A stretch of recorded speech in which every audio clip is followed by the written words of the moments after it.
순환을 앞두고 마가의 다락방에서 고별 설교를 마치신 후에 그 요한복음 17장의 내용이 길게 기도하는 내용입니다. 이 공간복음은 예수님께서 순환 받으시기 전에 겟세마네 동산에서 인간적인 고뇌에 찬 기도를 하신 것을 기록하였으나 요한복음에서는 이러한 겟세마네 기도 내용을 생략하고 대신에 요한복음 16장 33절에서 예수님께서 공언하신 바와 같이 장차 있게 될 승리를 예견하며 중보 사역을 수행하시는 대제사장으로서의 승리의 기도를 드리신 사실을 기록하고 있습니다. 자, 이러한 본문을 통해서 우리가 얻을 수 있는 영적인 교훈을 살펴보고자 합니다. 첫째, 기도라고 하는 것은 우리를 사랑하시는 하늘에 계신 하나님 아버지께 드리는 것이라고 주님은 우리에게 가르쳐 주고 있어요. 1절 볼까요?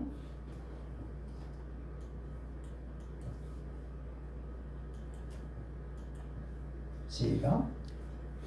예수께서 이 말씀을 하시고 눈을 들어 하늘을 보러 이르시되 아버지여 때가 이르렀사오니 아들을 영화롭게 하사 아들로 아버지를 영화롭게 하게 하옵소서. 아멘.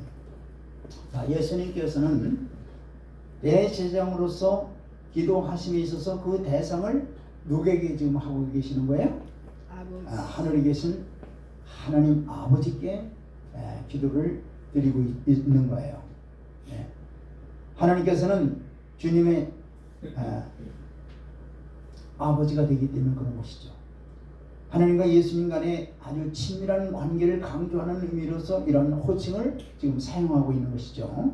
주님이 우리에게 기도문을 가르쳐 주실 때에도 동일한 방법으로 기도할 것을 이렇게 우리에게 가르쳐 주시죠.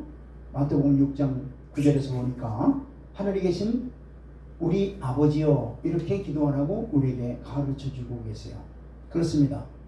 우리 또한 기도할 때 우리의 아버지가 되시는, 그래서 조건 없이 우리의 기도에 응답하시는 분에게 우리가 기도를 해야 되는 거예요. 예수 그리스도를 믿는 우리 모든 성도들은 하나님의 자녀라는 새로운 신분으로 얻은 자들이에요. 하나님과 매우 아주 특별하고도 긴밀한 친밀한 관계에 있다는 것을 우리가 먼저 믿어야 돼요. 자녀들이 아무 사람에게나 아버지라고 부르는 자녀들을 봤어요? 자기 부모에게만 아버지요, 어머니요 이렇게 말하지 않습니까? 이 아버지라는 호칭은 자녀들에게만이 사용할 수 있는 것이고, 아버지는 그들의 부름을 때에 언제든지 듣고 계시고 이에 어떻게 대할 것인가를 늘 하나님 전지전능하신 하나님은 다 알고 계시고 있다는 얘기죠. 가급적이면은 다 들어주시려고 하는 것이 하나님의 마음이에요. 그러나 예외도 있다는 얘기죠. 아버지 입장에서 볼 때는 자녀들의 장래를 위해서 별로 유익이 되지 못하는 것은 아무리 사랑스러워도 들어주시지 않는다는 것이 성경적인 얘기죠. 성도 여러분, 기도는 아버지께 하는 것임을 우리가 기억해야 됩니다. 그래서 기도할 때 자녀가 아버지께 하듯 꺼림없이 구하시길 바랍니다.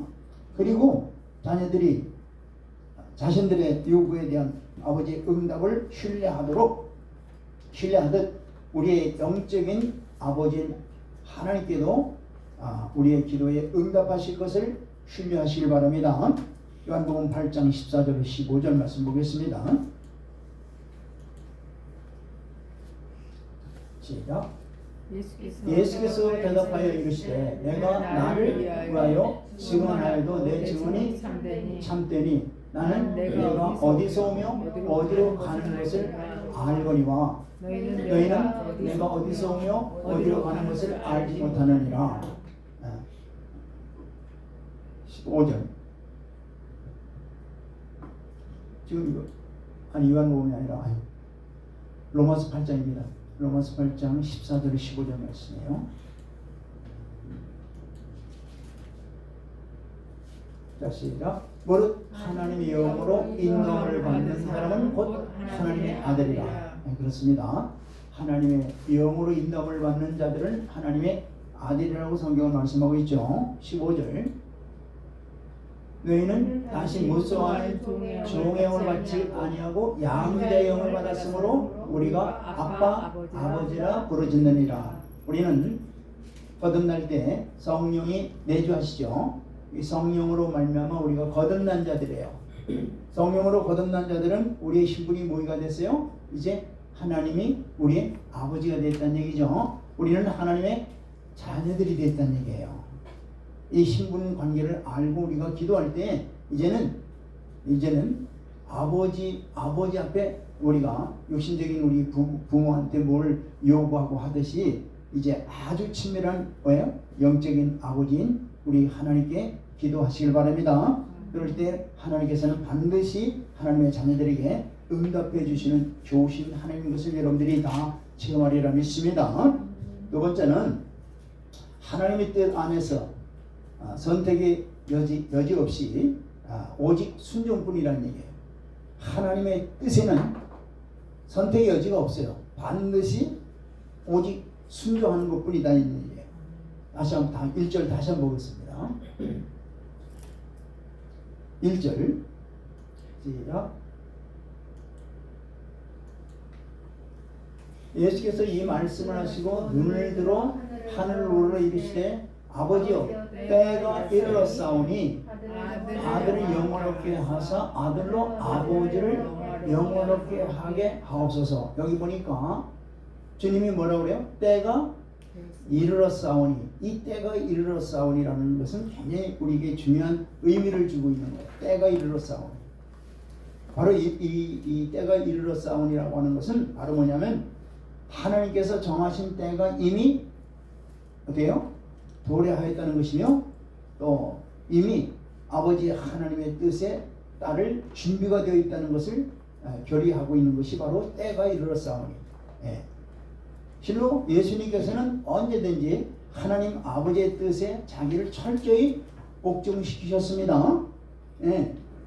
그래서 보세요. 마태복음 26장 39절에도 언제나 주님은 자기 뜻이 1%도 자기 뜻이 들어가 있지 않아요. 전부 다 하나님의 뜻대로만. 자, 39절 시작.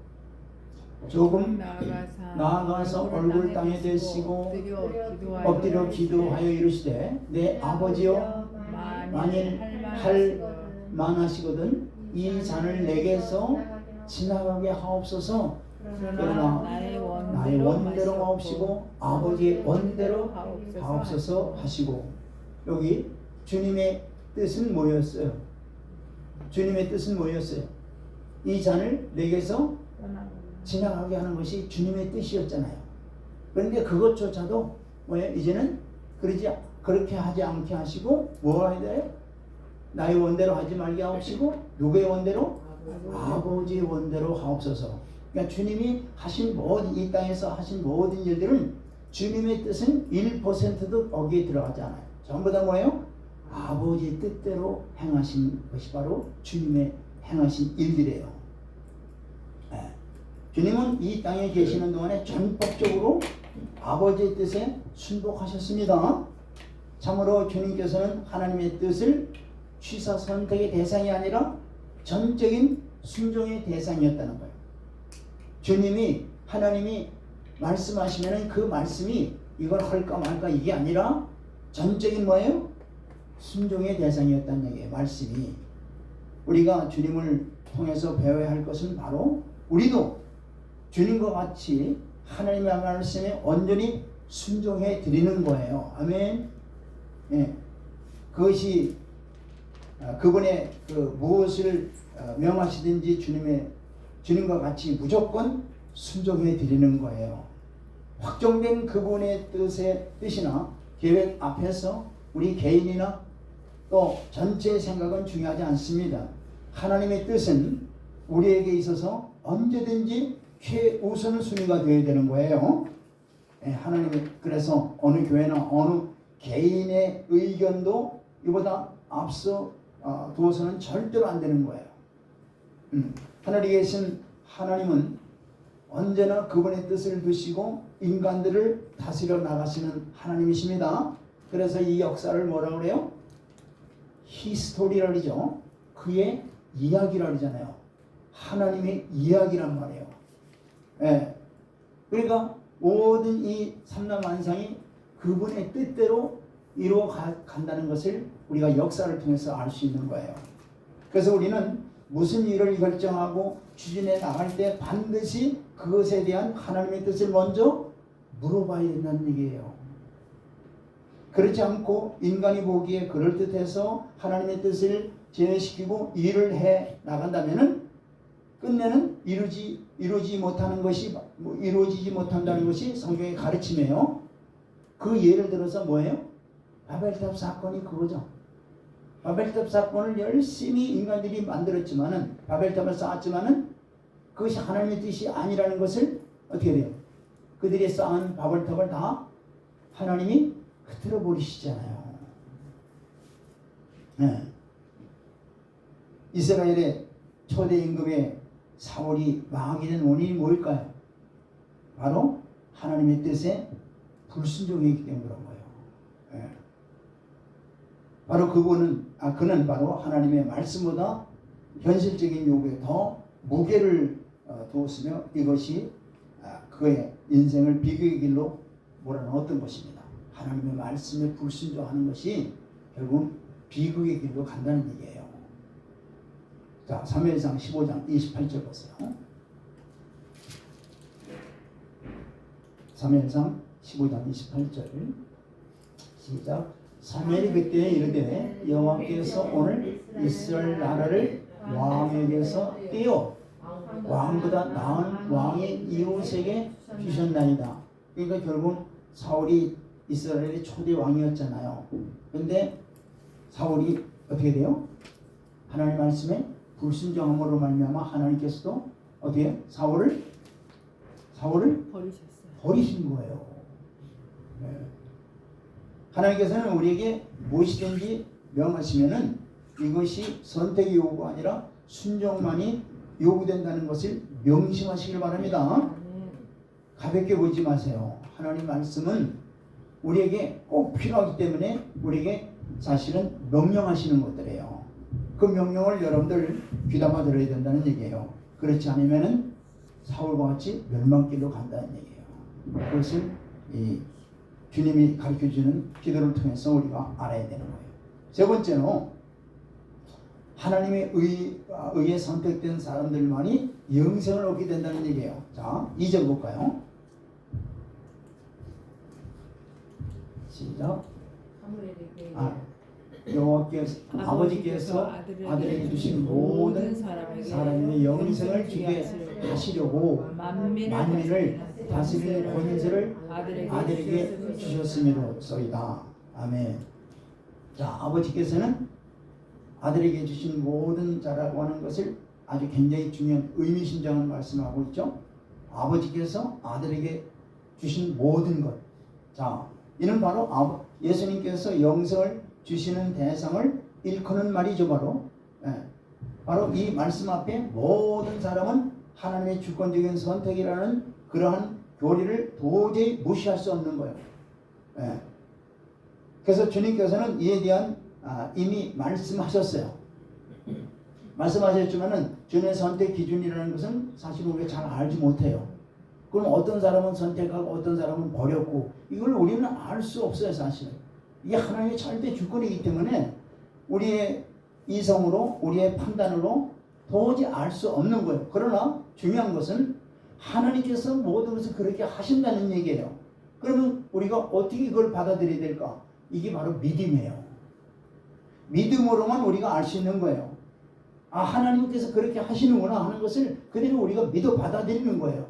이걸 우리가 판단해가지고 그럼 어떤 사람은 우리가 구원받게 되고 어떤 사람은 생명을 영생을 얻게 되고 그걸 우리가 판단할 것이 아니란 얘기예요.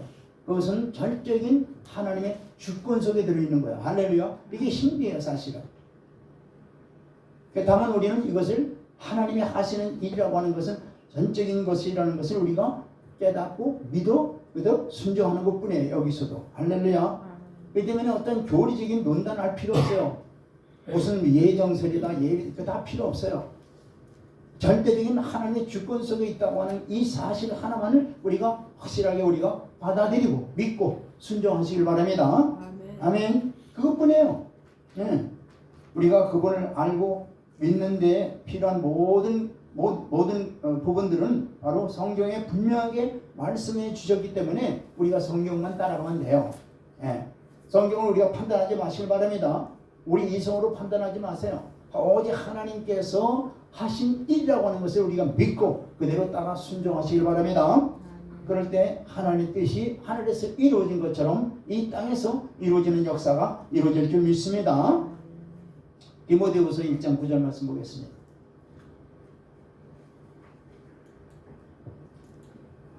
시작. 하나님이 우리를 구원하사 거룩하신 소명으로 부르심은 우리의 행위대로 하심이 아니요 오직 자기의 뜻과 영원 전부터 그리스도 예수 안에서 우리에게 주신 은혜대로 하시니라. 아멘. 바로 이거예요. 우리의 행위로 된 게 아니에요. 하나님께서 은혜 줄 자를 은혜 주시고, 아멘. 우리에게 믿음도 마찬가지예요. 믿음도 하나님께서 우리에게 믿음을 선물로 주셨기 때문에 우리가 믿음을 갖게 되는 거예요. 그러니까 다만 뭐예요? 하나님이 하신 일에, 절대적인 일에 그냥 믿고 순종하는 것뿐이에요. 할렐루야. 이걸 따지고 교리적으로 따지고 무슨 먼저 선택했느니 무슨 다 그게 다 필요 없는 얘기예요. 하나님의 절대적인 주권 속에 우리가 있다고 하는 것을 우리가 깨닫고 믿고 순종하는 것뿐이다 이 말이에요. 아멘. 네 번째로 하나님에 대한 바른 지식은 바로 예수 그리스도를 통해서만 알 수 있는 거예요. 자, 3절 보세요. 우리가 하나님을 알기를 원하잖아요. 모두가 다. 근데 하나님을 아는 길은 오직 예수 그리스도를 통해서만 알 수 있는 거예요. 자, 보세요. 3절 시작. 영생은 곧 유일하신 참 하나님과 그가 보내신 자 예수 그리스도를 아는 것입니다. 뭐라고요? 영생은 뭐라고요? 참 하나님과 여기 이 시간에 다시 한번 영생이 뭐라고요? 참 하나님 하나님을 아는 것과 하나님이 보내신 그 아들 예수 그리스도를 아는 것, 이 두 가지가 바로 뭐냐면 우리가 영생을 얻는 거래요. 너무 쉽죠? 네. 근데 너무나 사실 이게 어려운 거예요, 사실. 다 안다는데 뭐. 다 하나님 알고 다 예수님 안다는데. 여기 문제는 이거예요. 안다는 게 과연 뭐냐 이거예요. 이게 바로. 오늘 설교의 핵심이 바로 이겁니다. 안다는 게 뭐냐 이 말이에요, 도대체. 자, 여기 분명히 유일하신 참 하나님을 아는 것과 또 뭐예요? 그분의 보내신 예수 그리스도를 아는 것, 이게 바로 영생이라 그랬죠. 자, 그러면 하나님은 뭐예요? 구원의 주체가 되시죠. 예수 그리스도는 뭐예요? 구원의 근거와 통로가 되시는 거예요. 자, 이 두 분을 아는 것은 곧 영생이라고 말씀하고 있어요. 자, 이 안다고 하는 건 히브리 말로 다트라고 그래요. 헬라어로는 기노스코라고 그래요. 자, 이 원뜻은 뭐냐면은 관찰과 경험의 기초에서 안다는 의미를 가지고 있는 거예요. 뭐라고요? 관찰과 경험을 통해서 어떻게 아는 걸 말하는 거예요. 그러니까 이 땅에 말씀이 육신에 대해서 오신 예수 그리스도에 관한 지식이 바로 영생의 근거가 되는 거죠. 예수 그리스도는 바로 말씀이 육신에 대해서 이 땅에 신령한 몸으로 오셨잖아요. 이 몸을 바로 아는 것이 영생의 근거가 된다 이 말이에요. 그리고 성경은 유대인들의 그 거친 배척에도 불구하고 우리가 하나님을 관찰하고 경험할 수 있는 유일한 통로가 바로 예수 그리스도라는 것을 밝히 가르쳐주고 계시는 거예요. 아무리 유대인들이 배척하고 그래도 생명을 주신 예수 그리스도를 우리가 아는 것, 생명이 되신 예수 그리스도가 바로 하나님의 아들이시라는 것을 성경은 줄기차게 우리에게 증거하고 가르쳐주고 계시는 거예요. 그래서 요한은 그의 복음서 서두에서 이 사실을 분명히 말씀하고 있죠. 자 보세요. 요한복음 1장 1절로 3절 보세요. 요한복음 1장 1절로 3절입니다. 시작. 태초에 하나님 말씀이 계시니라. 이 말씀이 하나님과 함께 계셨으니 이 말씀은 곧 하나님이시니라. 말씀이 하나님이시며 그 말씀이 하나님과 태초부터 계셨다는 거예요. 자 2절. 그가 태초에 하나님과 함께, 그렇죠. 태초부터 하나님과 말씀이 함께 하셨다는 얘기예요. 자 3절. 만물이 그로 말미암아 지은 바 되었을 때 지은 것이 하나도 그거 없이는 된 것이 없는. 자, 이거 말씀이죠. 근데 이 말씀이 우리가 말씀하면 여러분들 볼 수 있어요? 알 수 있어요? 못 보이잖아요. 안 보이잖아요. 근데 말씀이 예수님이래요. 근데 그것을 실제로 보여주셨다 이 말이에요. 그게 바로 요한복음 1장 18절에 바로 14절 먼저 보고 14절 보고 18절 보겠습니다. 14절. 자, 시작. 말씀이 육신이 되어 우리 가운데 거하시며 우리가 그의 영광을 보니 아버지 독생자의 영광이요 은혜와 진리가 충만하더라. 그러니까 우리가 보이지 않던 말씀으로만 계신 예수님이 실제로 어떻게 돼요? 이렇게 성육신 하셔서 이 땅에 2000년 전에 오셨다는 얘기예요. 그분이 바로 뭐예요? 예수 그리스도란 말이에요. 자, 그래서 18절 보세요. 원래 하나님을 본 사람이 없으되 아버지의 품 속에 있는 독생하신 하나님이 나타나요. 예수님이 하나님이시라는 거예요. 그래서 그 하나님이 인간의 몸을 입고 이 땅에 2000년 전에 오셨다는 거예요. 아멘. 이게 바로 진리예요. 이게 바로 영생이에요. 아멘. 할렐루야. 예. 실제로 다 하지만은 이러한, 자 보세요. 바로 예수님은 우리가 하나님을 관찰하고 경험할 수 있는 유일한 통로가 되는 거죠. 그래서 예수 그리스도를 아는, 그럼 예수 그리스도를 아는 방법이 뭘까? 예수 그리스도를 아는 방법. 성경이라든지 그 밖에 예수님에 관해서 기록 문서들이 무지한 많아요. 전 세계로 아마 책이 제일 많은 건 성경에 관한 책이 제일 많을 거예요. 아마 세상에 책들도 많지만 온 세상 가보세요. 성경에 관한 책이 전부 다 이룰 줄을 다 차지하고 있습니다. 자, 그렇다면 그런 문서를 통해서 예수님을 알 수 있을까요? 그 안다는 건 단순히 지식으로 아는 거예요, 사실은. 하지만 이 자료들로서 알기에 불충분하다 이 말이에요. 이 지식은 바로 객관적이 아니라 경험의 바탕을 두는 것이라 아무리 많은 지식을 할지라도, 아무리 많은 자료를 할지라도 어떻게 돼요? 예수 그리스도에서 알 수가 없어요. 이걸 아셔야 돼요. 우리가 착각하는 것은 예수 그리스도를 안다고 하는 것은 지식적으로 어떤 그 세상의 어떤 책을 통해서 또는 성경을 통해서 이렇게 알았다, 그래서 안다고 하는 것, 이거는 잘못된 것이다 이 말이에요. 진짜 아는 게 아니라는 얘기예요. 자, 이 지식을 얻으면은 바로 이 예수 그리스도를 확실히 아는 지식을 우리가 얻으려면 예수 그리스도에 대한 뭐예요? 무엇이 있어야 돼요? 경험이 있어야 되는 거예요. 이게 바로 필수적인 거예요. 믿음이 있어야 되는 거예요. 이게 바로 예수 그리스도를 아는 길이에요. 즉 예수를 경험적으로 알 수 있는 유일한 통로가 바로 뭐예요? 믿음이라는 거예요. 예수 그리스도를 믿는다는 말은 바로 우리가 어떤 사람의 가르침이나 주장을 단지 신뢰하는 그 의미가 아닌 거예요. 그것은 바로 그분과 함께 특별한 관계를 맺는 것, 이게 바로 믿는 거예요. 요한은 그래서 그것을 영접이라고 얘기하고 있죠. 요한복음 1장 12절로 13절에 이렇게 말씀하고 있잖아요. 영접하는 자 곧 그 이름을 믿는 자들에게는 하나님의 자녀가 되는 권세를 주셨다 그랬잖아요. 영접하는 거. 자, 그러면 영접하는 자 곧 그 이름을 믿는 자, 이게 과연 뭘까? 이게 바로 예수를 믿는다는 것은 그분의 자신의 인생 속에 우리의 삶 속에 예수님을 그대로 모셔드리는 거예요. 아멘. 이게 바로 믿는 거예요. 다시 한번. 예수를 믿는다는 건 뭐라 그랬어요? 그분을, 예수님을 저와 여러분들의 삶 속에 어떻게? 그대로 모셔드리는 거예요. 이게 바로 믿는 거예요. 이런 경험이 없으면, 이런 실제적인 사건이 이루어지지 아니하면 예수를 모른다는 얘기예요.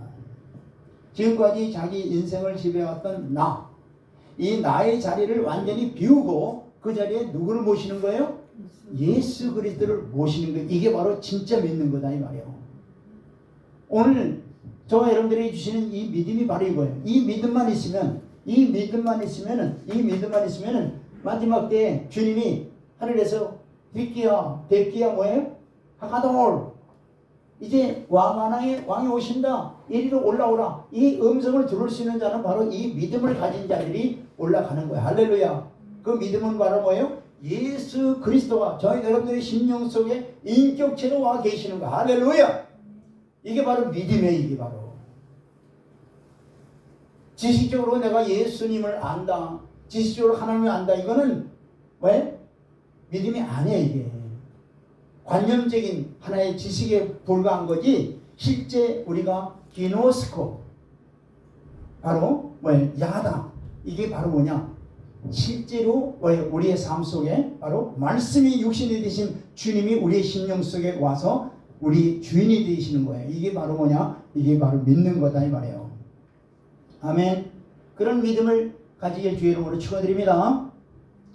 그래서 누구든지 이 믿음이 없이는 예수 그리스도를 알 수 없고, 더 나아가서 하나님을 알 수 없으며 예수 그리스도를 믿지 않는 것이에요. 바로 예수 그리스도를 믿는다고 하는 것은, 내가 믿는다, 이것은 바로 예수 그리스도가 저와 여러분들의 심령 속에 인격으로 와 계신 것이에요.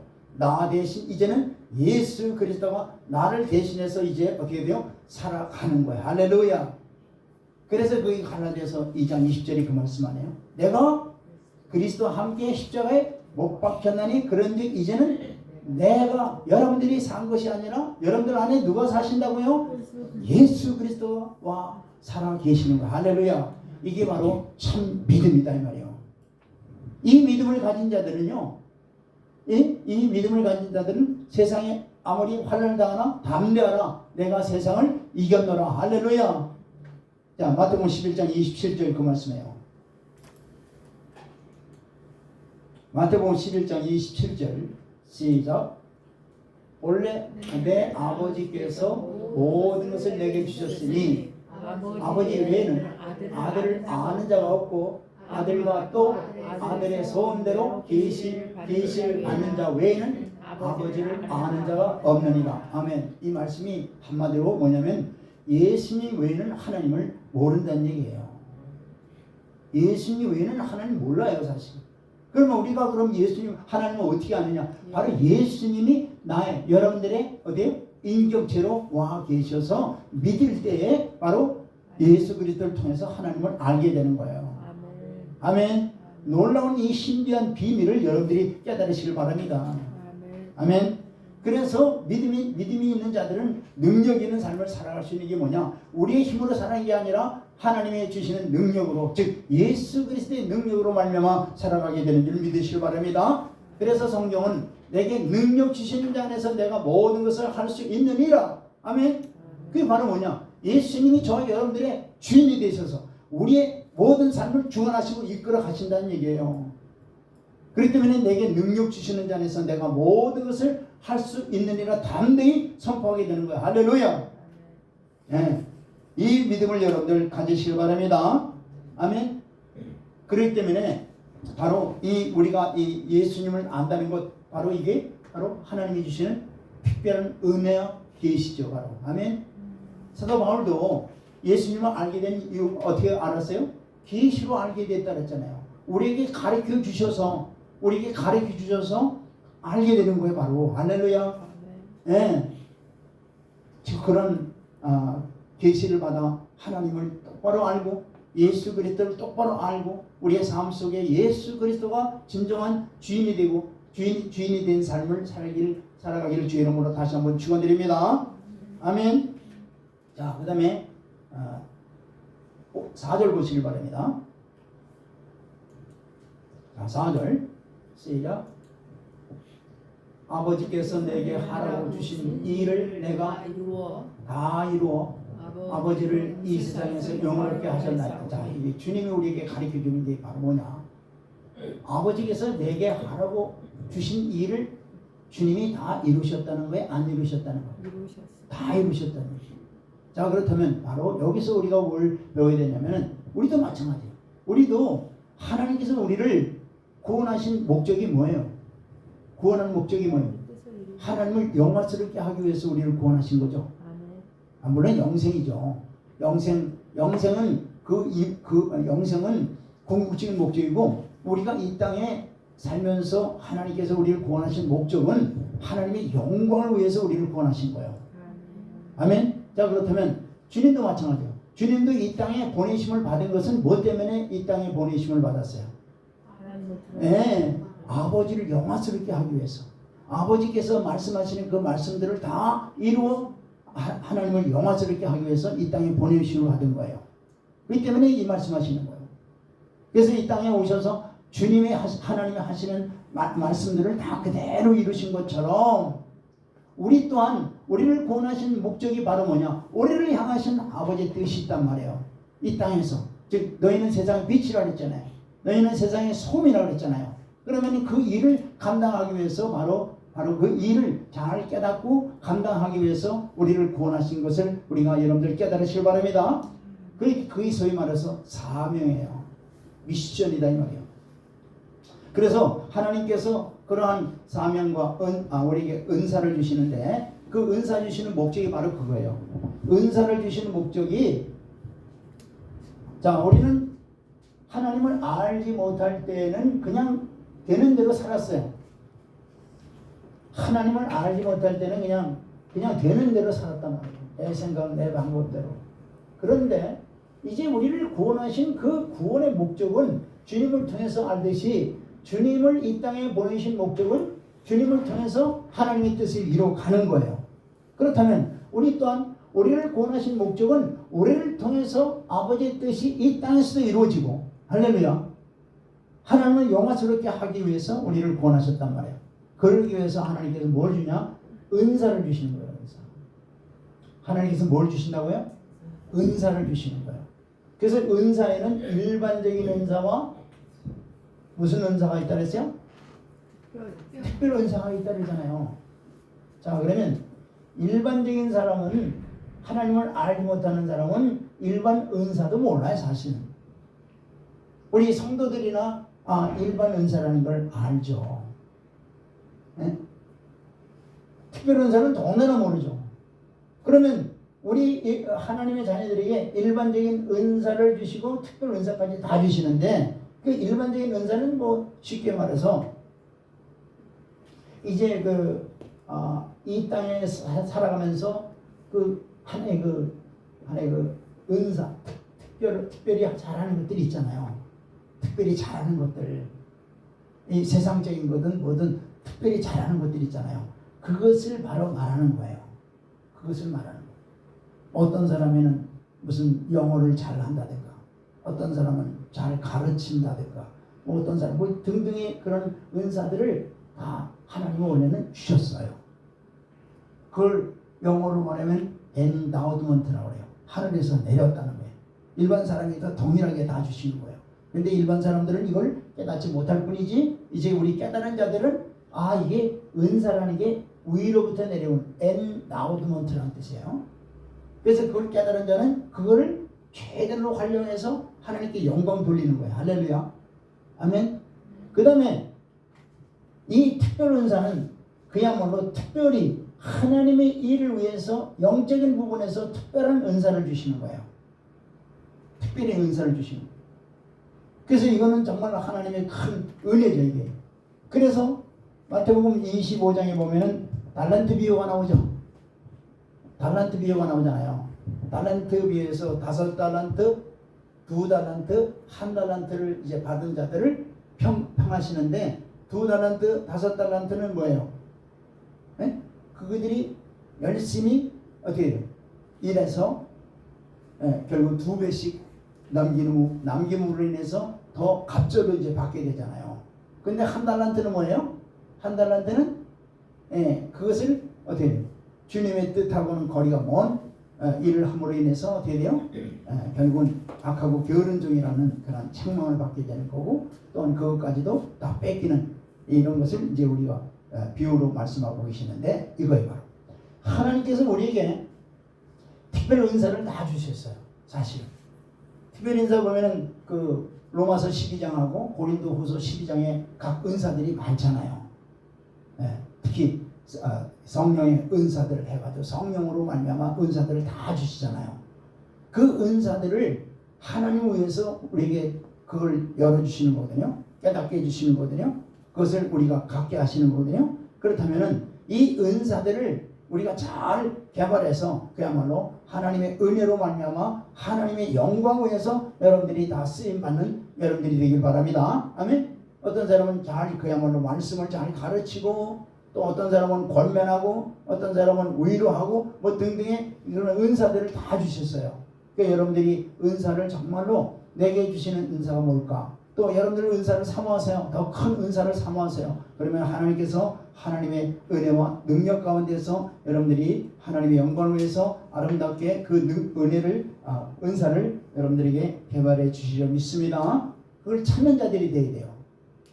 그냥 일반 사람들처럼 내가 이 땅에 한번 와서 그냥 78세 그냥 살다가 가는 게 아니라, 하나님께서 은사를 주신 것은 바로 하나님의 영광을 위해서 주신 건데, 그 은사가 무엇인가를 여러분들이 깨닫고 여러분들이 구하고 찾아서 그 은사에 온전히 충실하는, 그래서 그것이 바로 뭐냐? 자기 미션이에요. 바로 그게 자기 사명이다 이 말이에요. 그 사명을 잘 감당해서 주님이 이 땅에서 온전히 하나님의 뜻을 다 이루어드린 것처럼 우리 또한 우리에게 주신 이 맡겨주신 모든 일들을 잘 이루어드려야 될 줄 믿습니다. 아멘. 이제 마지막으로 이제 5절 보시길 바랍니다.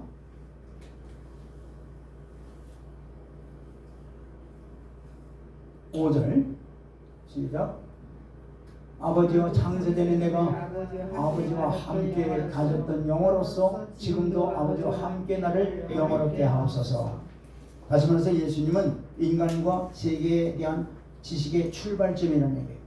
인간과 세계를 연결하는 뭐예요? 출발점이 바로 예수님이라는 거예요. 그러니까 예수님의 그 선제성, 또 하나님과 가지시는 그 특별한 관계에 관한 그런 중요한 증거가 바로 여기에 나오죠.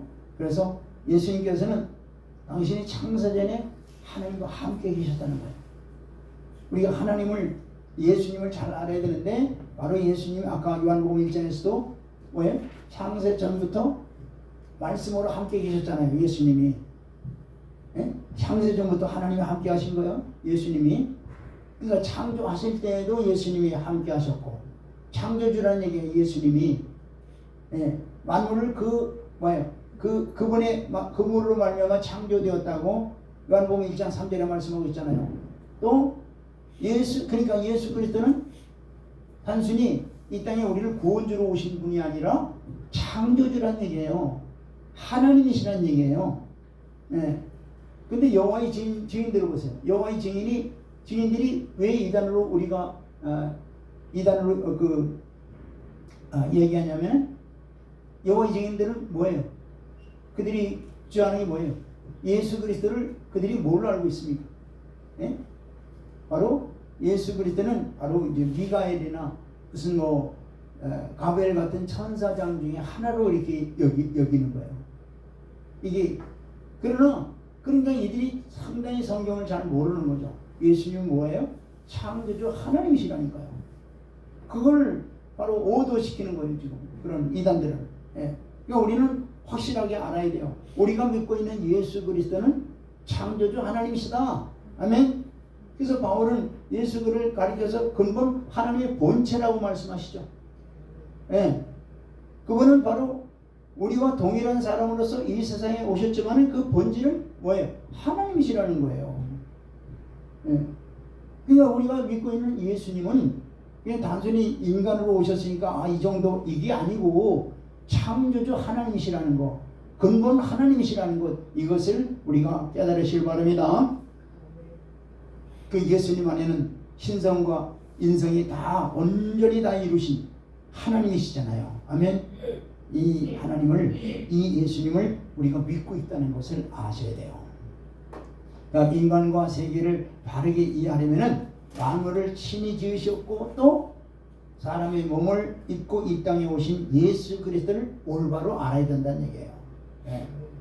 예수님을 소외시킨 상태에서 어떤 지식 다 의미가 하나도 없어요. 그래서 중세시대에 보면은요, 철학으로 토마스 아퀴나스라고 하는 이 철학자가 이 신학 대전이라고 하는 큰 그야말로 신학 대전을 만들었는데 그건 철학적으로 만드는 거예요. 그러니까 사실은 지금 보세요. 중세시대는 전부 다 예수님을 배제한 교황이 왕으로서 그야말로 교회의 머리로서, 그러니까 천년 중세시대가 뭐야? 암흑시대가 된 거예요. 오늘도 마찬가지예요. 오늘도 예수 그리스도가 교회의 머리가 되고 온 만물의 주인이 되신 것을 우리가 알지 못한다면 똑같다는 얘기예요. 그러니까 예수 그리스도를 확실하게 우리가 알아야 돼요. 아멘. 예수 그리스도는 하나님이십니다. 창조주십니다. 만물의 근원이십니다. 그리고 모든 것을 그분의 통치하에서 다스리고 계시는 통치자세요. 아멘. 자, 고린도전서 8장 6절 보시기 바랍니다. 고린도전서 8장 6절. 그러나 우리에게는 하나님 곧 아버지가 계시니 만물이 그에게서 났고 우리도 그를 위하여 있고 또한 한 주 예수 그리스도께서 계시니 만물이 그로 말미암고 우리도 그로 말미암아 섰느니라. 어마어마하죠. 이 하나님이 말씀하시는 이 원리만 잘 알면은 보세요. 이 예수님은 창조주 하나님인데 이 모든 만물의 뭐예요? 만물의 창조주시면서 주인이시단 말이에요. 이걸 하나님이 맡기신 거예요.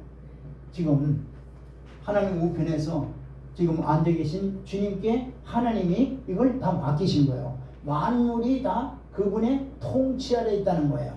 아멘. 만물이 그분의 통치 아래 있다는 거예요. 그렇다면 이 만물 속에는 다 포함되죠.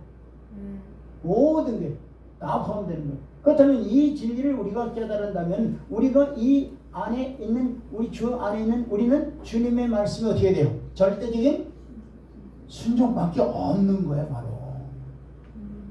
그 외에는 없는 거예요.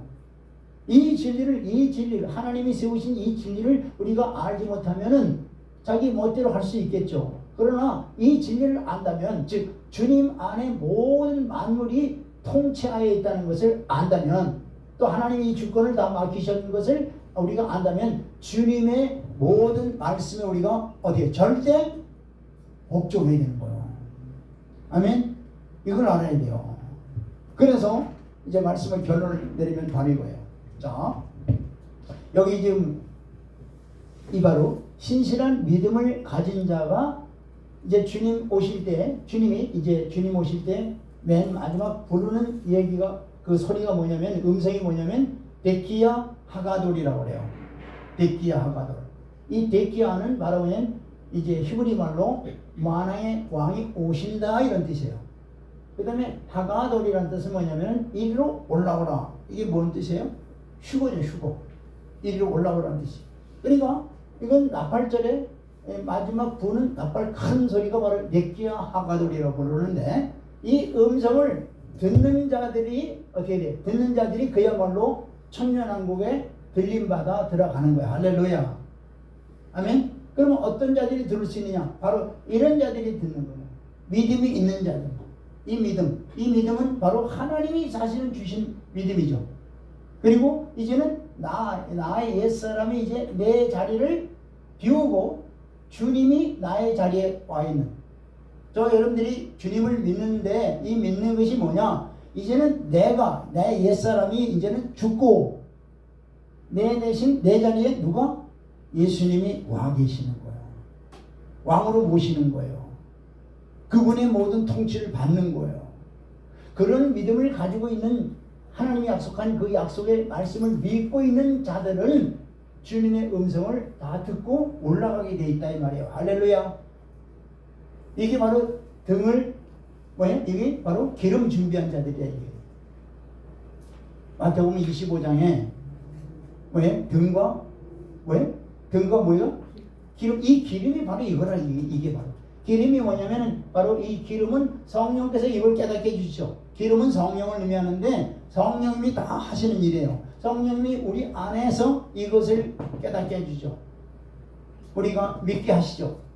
성령님이 믿게 하고 하는 행위 모든 걸 다 성령님이 하시는데 성령님이 이것을 우리에게 믿게 하신단 말이에요. 이걸 내가 굳건히 믿고 있을 때, 순종하고 있을 때 그 음성이 들릴 때 어떻게 돼요? 들림 받는 거예요, 바로. 할렐루야. 그러니까 우리는 이제는 형식적인 믿음이 아니라, 지식적인 믿음이 아니라 실제 체험하는, 즉 주님이 저와 여러분들의 삶 속에 주인으로서 그분의 음성과 그분의 말씀과 그분의 모든 역사하심을 그대로 믿고 따라 순종하는 자들이 될 때, 마지막 때 다 들림받고 그날에 들어가서 주님과 함께 통치하는, 왕으로서 통치하는 자들이 다 될 줄 믿습니다. 아멘. 그러한 믿음을 여러분들이 가지시길 주의 이름으로 축원드립니다.